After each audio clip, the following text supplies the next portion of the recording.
Agradeço a Boitempo de me dar uma oportunidade para algumas palavras sobre o meu livro Marx Desconhecido. Bem, esse livro, na realidade, é uma coleção de ensaios, né, que aborda vários aspectos da obra de Marx, né, alguns realmente pouco conhecidos, outros já não, fazem parte digamos, dos temas clássicos do marxismo, como a questão da revolução.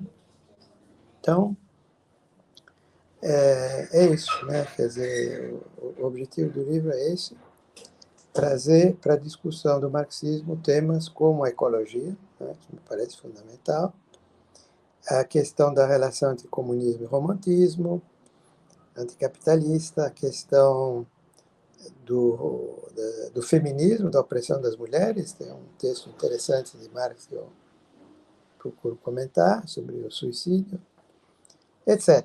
Né? São, então, ensaios, né, que abordam vários aspectos. Eu acho que o fio condutor é mesmo um pouco a ideia de revolução, né? A ideia de revolução que atravessa, de uma forma ou de outra, a maioria dos ensaios. Né? É isso, né? Em poucas palavras, né?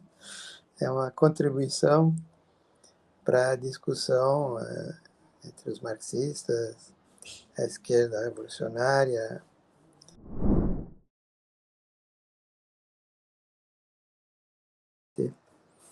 Esclarecer qual digamos, o pensamento de Marx e Engels, né? Porque aí o Engels tem uma contribuição muito importante sobre religião.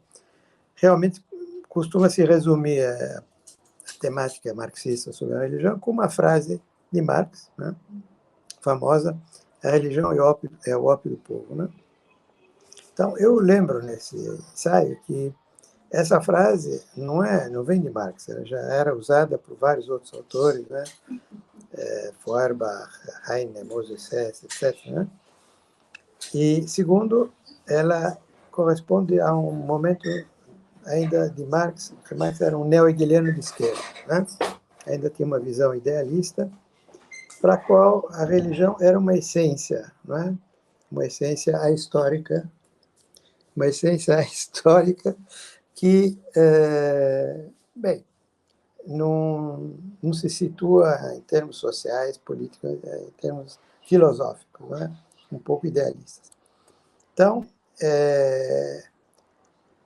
Marx vai superar essa etapa, né?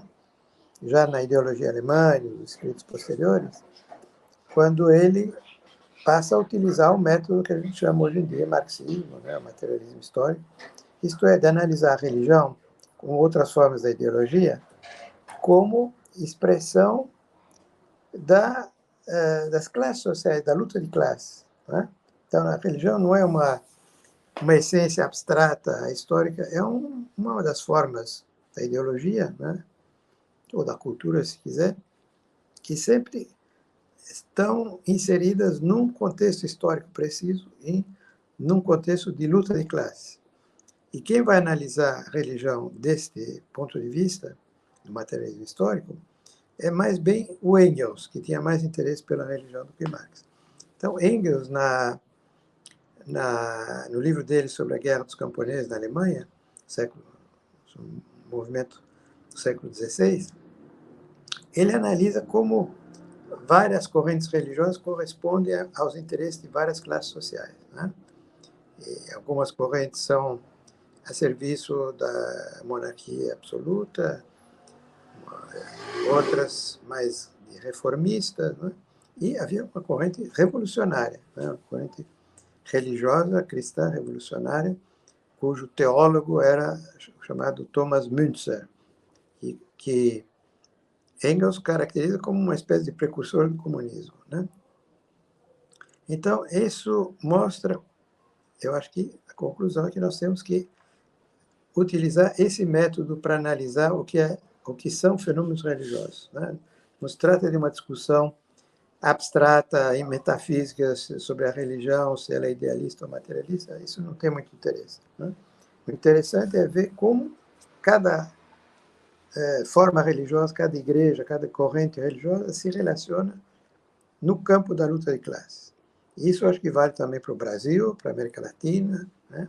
Para qualquer país, né? Analisar como essa ou aquela corrente religiosa, esse ou aquele teólogo, ou profeta, ou seja quem for, né? Essa ou aquela igreja, que posição ela tem no campo da luta de classe? Está a serviço dos interesses da classe dominante ou se situa no campo dos explorados e dos oprimidos, né? Isso me parece ser a lição do materialismo histórico, do marxismo, né, sobre a religião. Eu acho que isso é um ponto de vista que me parece contribuir para os marxistas pensarem os problemas da religião hoje em dia, né? Me parece atual, né? Porque enfrentamos problemas com fenômenos religiosos muito distintos, né? No Brasil é evidente isso, mas também em outros países. E se você analisar isso em termos de perguntar se é idealista ou materialista, ou se deve acreditar em Deus ou não, você está fora, digamos, fora do jogo, né? E o jogo para o marxismo é a luta de classes, né? Então, é nesses termos que você tem que analisar cada fenômeno religioso, né?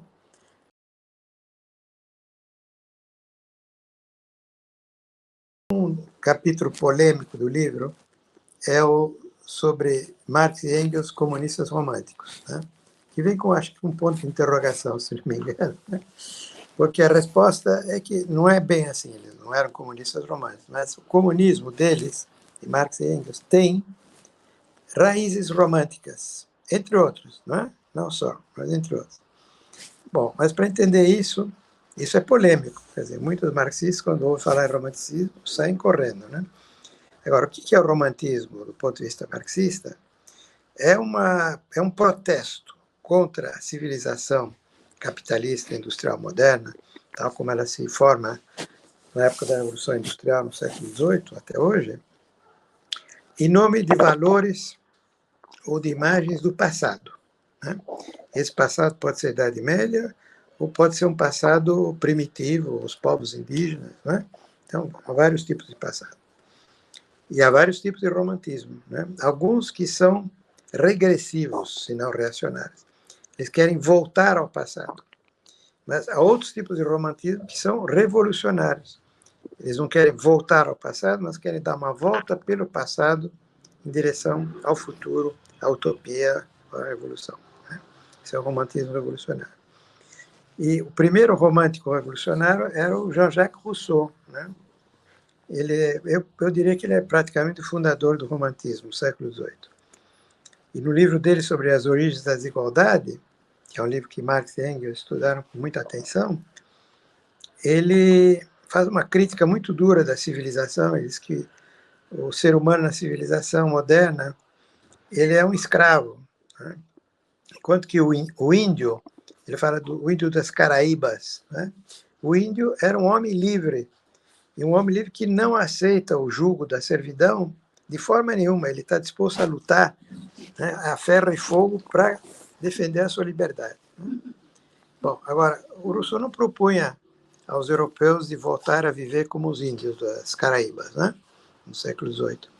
Mas ele propunha uma revolução democrática, na verdade. Ele propunha restabelecer, né, a igualdade e a liberdade que reinava entre os indígenas das Caraíbas, mas sob uma forma moderna, que é a democracia, né? Então, isso é romantismo revolucionário. E em Marx e Engels encontramos muito disso, né? Aliás, Rousseau é uma fonte muito importante para Marx e Engels, né?